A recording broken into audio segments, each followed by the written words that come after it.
미쳤나? 한 10분의 액션을 이 사람 왜 이렇게까지 영화를 찍지? 아마 제가 볼 때는 곧 앨런 머스크도 만날지도 몰라요. 이미 절친일 가능성도 있어. SX 내가 운전하겠다. 톰 크루즈가 타고 있을 수도 있어요. 네, 안녕하세요. 영화를 나만의 방식으로 해석하는 1인칭 무비 토크 재진신의 20일 양재진입니다. 오늘 특별한 게스트분 모셨어요. 자, 오늘 게스트 소개해드립니다. 짜잔. 안녕하세요. 유튜브에서 천재 이승국으로 활동하고 있는 이승국입니다. 잘 부탁드립니다.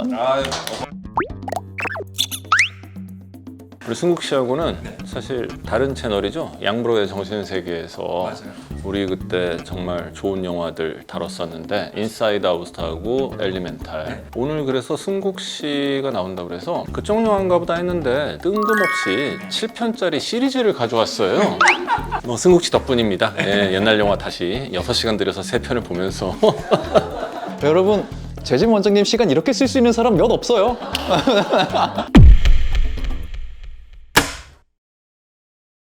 이게 지금 7편까지나 나왔는데 3편을 고른 특별한 이유가 있을까요? 1편을 보신 분들은 차이가 명확하게 보이실 것 같아요. 1편이랑 3편은 완전 다른 스타일이거든요. 1편은 액션도 나오지만 조금 더 심리적이고 스파이를 찾아내야 된다라는 장르에 비슷했다면 이거는 본격 액션 영화인데 시리즈로 놓고 봐도 제가 제일 좋아하는 편이고요. 전체 액션 영화로 늘려도 제가 개인적으로 제일 좋아하는 액션 영화 중에 하나예요, 이게.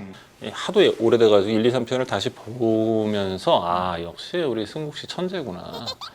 이 영화의 정체성을 확실하게 잡아준 게 3편이다라는 생각. 그리고 그 안에 3편이 단순하게 굉장히 고난이도 액션 뭐 이런 것만 나온 게 아니라 로맨스도 있고 서사도 있고 3편이 참 굉장히 완성된 작품이구나라는 그런 느낌을 받았어요. 맞아요. 자, 오늘 이제 드디어 이 영화 시리즈 중에 3편 얘기를 해볼 건데 사실 이 영화 오프닝부터 시선을 확 잡죠. 시작하면서 갑자기 주인공이 여자친구랑 묶여서 협박당한단 말이에요. 이번에 다시 보면서 또 놀란 거는 이 기법 어쩌면 현 시대 유튜브 거를 미리 가져다 쓴 거였지도? 로고 타이틀 나오기 전에 살짝 하이라이트 보여주잖아요. 그게 너무 인상 깊었고 이전까지 좀 보기 힘들었던 절절한 모습이 나와요. 그렇죠. 이단 헌트가 악당한테 빌어?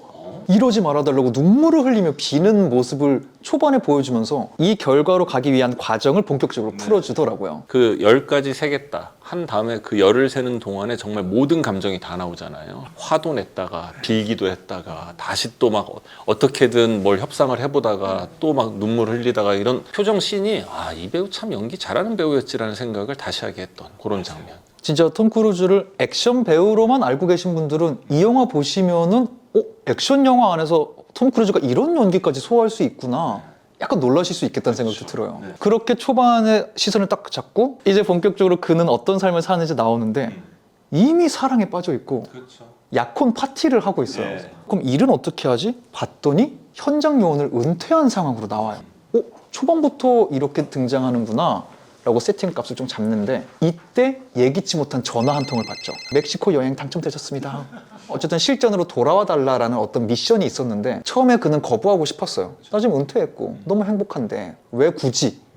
근데 설명을 듣다 보니까 내가 제일 처음 현장 요원으로 추천했던 제일 아꼈던 제자가 극악무도한 악당을 쫓다가 지금 납치당해서 행방불명 상태다. 걔를 구출해야 되는데 네 정도 되는 능력이 필요하다. 다른 것은 모르겠지만 요거는 고민이 되잖아요. 첫 번째 제자인데. 그래서 어쩔 수 없이 짧게나마 임시로 실전에 복귀를 하고 그 후배를 살립니다. 구해내는 데까지는 성공하는데 린지 머릿속에 폭탄이 숨겨져 있었고 눈앞에서 내 제자의 머리가 터지는 걸 보게 돼요. 이때 이제 그 에다노크가 느꼈을 감정은 일단 제일 큰 건 죄책감이죠. 당연히 알면서도 그런 선택을 하게 만든 가장 중요한 감정은 죄책감. 네. 그러고 나서 린지 구출 작전에 대해서 국장한테 뒤지게 깨져요. 팀장도 같이 깨지고 그러면서 아무것도 하지 말라고 하는데 무단으로 그 작전을 시행하게 되죠. 그래서 팀장 몰래 바티칸으로 향해서 이 암시장에서 굉장히 거물급인 오웬 데이비언이라는 영화의 메인 악역이죠. 굉장히 좋아했던 씬 중에 하나가 시리즈에 항상 마스크가 나오잖아요. 이걸 가지고 이제 3편에서 되게 화장실 씬에서 재밌게 만드는데 마스크를 쓰고 오웬을 기절까지 시켰어. 근데 경호원이 클라이언트가 너무 안 나오니까 화장실로 다시 들어온단 말이에요. 이거를 나가라고 해야 되는데 굉장히 자세하게 음성 변조도 어떻게 하는지가 나와요. 근데 아직 변환이 안 끝난 거야.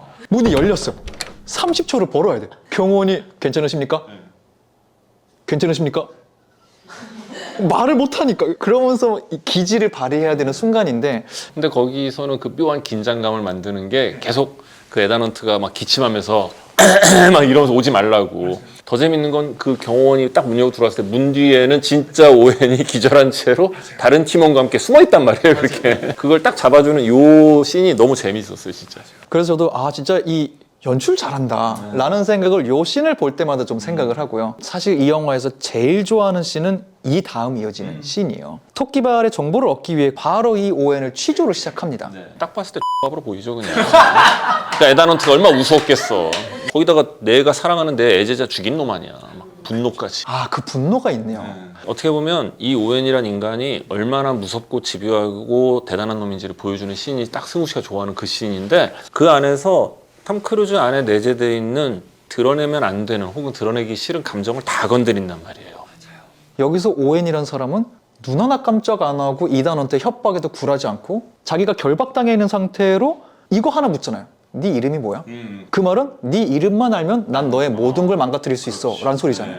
그리고 말씀하신 자극적인 대사를 날리는데 빌드업도 기가 막혀요. 네 이름을 알면 네가 제일 사랑하는 사람을 잡아올 거야. 그것만도 이미 열받는데 그 사람 앞에서 너를 죽일 거야. 이것도 열이 받고. 그러니까 이 모든 빌드업이 말도 안 되게 자극을 해서 결국에는 오웬이 이단의 이름을 알아내는데 성공합니다. 그 뒤에 가장 화려한 씬 중에 하나인 것 같아요. 갑자기 드론 비행기가 나타나서 미사일을 쏴버려, 거기다가. 다리 위에. 그러니까 갑자기 차 폭발하지, 다리 무너지려고 하지, 헬기 나타나서 기관총 갈기지, 어마어마한 장면이 나오고 오웬은 도망가죠. 여기서부터 문제죠. 에단의 아킬레스 건인 약혼녀 줄리아를 납치하죠. 에단도 딱 눈치 까요. 그 순간 줄리아가 위험하구나 하고 전화하는데 전화 안 받고 병원까지 날아갔으나 스쳐 지나가면서 납치가 되죠. 그러면서 결국 이번에는 반대로 이단 헌터한테 미션을 주잖아요. 오웬이. 너 여자 살리고 싶으면 48시간 내에 토끼발 구해요. 이거 재밌는 게 사실은 이단 헌트가 바티칸에 간 건 이 오웬이란 요놈이 토끼발이라는 거를 나중에 알고 봤더니 지 손에도 없었어. 맞아요. 그러니까 지 할 일 이단한테 시킨 거잖아요. 너 상해 가서 이거 훔쳐와. 이러면서 정말로 에단은 계속 압박감만 느끼게 되는데 이 과정에서 관객들에겐 하나가 풀어지는 게 린지가 영상 메시지로 나 함정에 걸렸고 내가 좀 알아봤더니 IMF 전체 운영하는 국장이 변절자다. 그 매트릭스의 모비우스. 네. 로렌스 피시번. 사무엘 L 잭슨과 그렇게 헷갈린다는. 실제 사무엘 L 잭슨이 그 티셔츠를 입고 다녀요. 나는 로렌스 피시번이 아닙니다. 입고 다닐 때도 있었어요. 한참. 그러고 나서 이제 중요한 건 에단이 지금 당장 난 48시간 내에 부인을 구해야 된단 말이에요. 그런데 갑자기 병원으로 IMF 멤버들이 쫙 요원들이 와서 에단을 갑자기 너 호송에 오란다. 그 다음에 팀장이 남아서 에단헌트를 도와주는 것처럼 토끼발 구하고 싶으면 상하이 어디 아파트 몇 호로 가라. 그리고 에단 손에다가 조그만 칼 같은 걸 딱 쥐어주고 나오죠. 이미 지금 국장 손아귀 안에서 모든 게 돌아가고 있으니까 팀장으로서는 그렇게밖에 도와줄 수가 없는 거죠. 그러면서 우당탕탕해서 토끼발을 어떻게든 얻어내요. 그렇죠. 그리고 오웬과 접선까지 일단 성공을 합니다. 그 다음 장면이 이제 오프닝 장면. 그 신신 보면서 이것도 여쭤보고 싶었어요. 결국에 마지막에 오웬이 방아쇠를 당긴단 말이에요. 그때 정말로 이단이 멈춰버려요. 뇌가 정지한 사람처럼 그냥 눈 뜨고 이렇게 가만히 있어요. 그건 약간 좀 실제적으로도 그런 반응이 와요. 너무 충격적인 거 보면 가만히 있게 돼요. 올 수 있죠. 일단 처음에 내 사랑하는 사람의 죽음을 눈앞에서 봤을 때 제일 먼저 오는 반응은 부정이 가장 많거든요. 현실을 인정하기 싫은, 이럴 리가 없어. 그리고 이게 지금 무슨 일이야. 굉장히 혼란을 겪게 되는 그런 그 현상을 톰 크루즈가 얼굴로 다 보여주죠. 그 다음에 현실 부정. 그러면서 도대체 엄청난 혼란스러움. 이게 진짜 내 여자가 내 눈앞에서 죽은 거야? 진짜 쏜 거야? 이런 생각들을 보여주는 그 표정을 딱 보여주게 되죠. 그 감정 안에 아까 말씀하셨던 죄책감이 또 분명히 몰려왔을 거고요. 나 때문에 결국 또 사랑하는 여자가 죽었구나라는 생각을 안 할 수가 없죠. 그러던 상황에서 야 내가 얘기해 볼게. 그러더니 갑자기 우리가 배신자라고 알고 있던 국장이 아니라 에다넌트를 아껴주고 챙겨준다고 믿었던 팀장이 나타나죠. 저는 이때 정말로 이 사람이 왜 나오지? 그것도 2단의 시점에서 보여주잖아요. 그렇죠. 네. 갑자기 카메라 밖에서 이렇게 딱 들어오는데 팀장이 여기 왜 있지? 굉장히 저에겐 큰 반전이었어요. 그래서 아무튼 그런 얘기를 하다가 결국 에단한테 당하죠. 그 다음에 이제 적들을 제압하고 딱 와이프를 구하려는 찰나에 오웬이 머릿속 폭탄을 작동시키죠. 맞아요. 네. 이게 초반에 한번 지나간 줄 알았던 장치가 또 쓰이는 건데 우리는 이미 린지 머릿속에 그 폭탄이 터졌을 때 어떤 일이 벌어지는지 봤잖아요. 알고 있죠, 우리는. 하니까 톰 크루즈 머릿속에 찡 하는 순간 진짜 큰일 났다. 근데 하나 이때부터 더 흥미로워지는 건 처음 볼 때는 뭐지? 그렇죠. 싶은 전개가 이어지긴 해요. 에단이 줄리아를 풀어주고 줄리아는 이 모든 상황이 아직도 이해가 안 되기 때문에 설명해라. 뭔 일이냐, 뭔 일이야 도대체. 너 이거 뭐냐 계속 묻습니다. 근데 톰 크루즈는 아무 말도 하지 않고 일단 제세 동기를 찾는데 그 연결된 고압선을 뜯어가지고 제세 동기가 없으니까 난 이제 죽을 거야. 당신이 할 일은 나를 살려야 돼.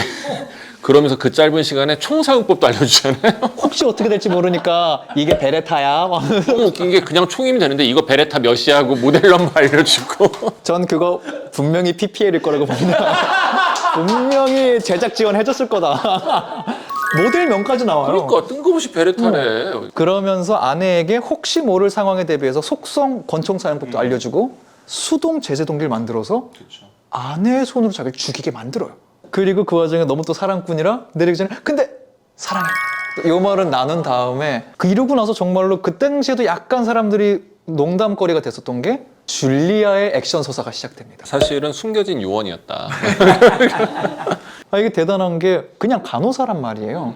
근데 정말 위험한 순간에 악당들을 그녀가 총으로 제압하는 모습이 나와요. 그리고 심지어 메인 악당까지 좀 제압을 하게 되는데 그래서 실제로 정신 차린 이단이 묻잖아요. 이거 자기가 다 한 거야? 그래서 아무튼 줄리아 덕분에 살았죠, 에단이. 예. 이런 요원들은 보험이나 실비는 어떻게 들까요? 굉장히 실질적으로 중요한 질문이거든요. 보통 질문이 다 있다고 해요. 네, 이런 거. 네. 어떻게 그래도 의학계 계시니까 보험 가능할까요? 아마 이 요원들 에다넌트도 마찬가지인데 대부분 뭔 일이 생겼을 때 비밀금고, 개인금고를 열면 항상 현금이 이만큼씩 쌓여있잖아요. 맞아요. 활동비가 많이 나온 애들이고 네. 무슨 사건 하나 해결하고 나면 고급 요트를 타거나 아니면 되게 좋은 자동차 막 불태워 먹거나 얘네도 이번에 E3에서 람보르기니를 폭발시킨단 말이에요. 사실 이런 쓸데없는 짓에 이만한 돈을 쓰는 인간들이기 때문에 국가에서 보장해주는 어마어마한 보험은 가입이 돼 있을 거다. 그리고 정말 위급할 때는 보험이 없어도 현금 다발 갖고 가서 치료받을 수 있을 것이다. 자, 다음 거 하나 더 해주시죠. 린지는 정말 동생 같은 사이였을까? 아하, 요것도 어두운 마음 갖고 계신 작가님들이 몇 분 계시네요. 항상 그래. 항상. 스티켈 같은 마음이잖아 이거 지금.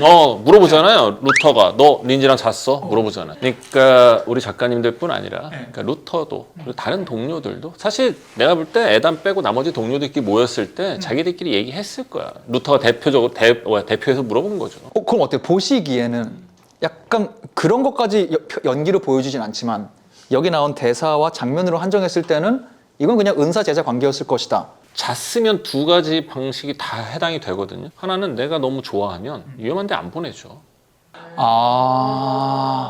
맞네. 또 하나는 자긴 잤지만 뒤처리를 위해서 보냈을 수도 있죠. 이제는 잘라내야 되겠다 이런 마음으로 사지로 몰아넣었을 수도 있고. 결혼했는데 린지가 나타나면 어떡하지?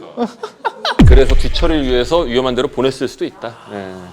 오늘 나만의 관점으로 바라보는 1인칭 무비 토크 제진신의 20일 함께 해봤는데 어떠셨어요? 저는 사실 이 재진 씨를 너무 기대하고 왔었던 게 영화를 소개하는 걸 또 직업적으로 하고 있기도 하니까 스포일러를 하면 저는 안 되거든요. 항상 어느 정도까지 말하고 실제 내가 너무 좋아했던 얘기는 아껴야 되는 어떤 숙명이 있는데 여기는 오히려 전체 영화를 훑어가면서 너무 좋아했던 후반부 장면, 디테일한 장면들을 다 얘기할 수 있어갖고 정말로 꽁으로 놀다 간다라는 느낌이었어요. 너무 즐거웠습니다. 자, 그러면 다음 출연을 약속하면서 다음에 나오실 땐 제발 시리즈물 말고 한 편짜리 영화로 좀 나오셨으면 좋겠어요. 시리즈 아니고 뭐 벤허 이런 거 3시간 뭐 이런 거 있거든요. 한 편이면 되는 거잖아요. 왠지 오늘 이따가 진하게 친해질 것 같네. 오케이, 알겠습니다. 세진 씨네 20일 오늘 승국 씨와 함께 얘기 나눈 영화는 바로 미션 임파서블 3였습니다. 미친놈 아닌가 이거는? 이게 참 답답한 거예요 이게. 엉망이죠. 편한 일은 하고 싶지 않다면서 저도 질릴 것 같아요.